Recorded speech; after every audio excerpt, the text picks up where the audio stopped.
Hello everybody, my name is Maali and I'm from Italy because I was born here, but my origin is to Ouarzazate, is the sound of Morocco. I'm Tamazight, so I'm Berber, but my mother is also Arabic, so north of Morocco. So I talk about Harira, it's a dishes like a soup, so we eat in the Ramadan. For me it's a tradition.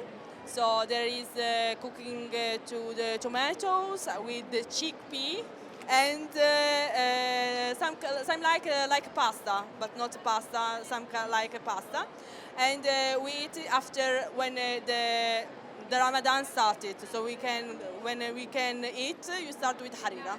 So for me it's important, and I divided these dishes with my family. So that's all. Thank you. And how do you prepare it? I prepare it with my mom, and the recipe is very simple because it's just to boil the water and to put some tomatoes and chickpea and this little piece of pasta, like a spaghetti but a smaller one, and that's all.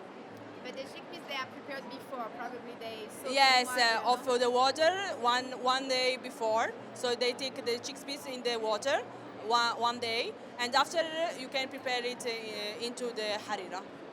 Okay. Thank you. Thank you.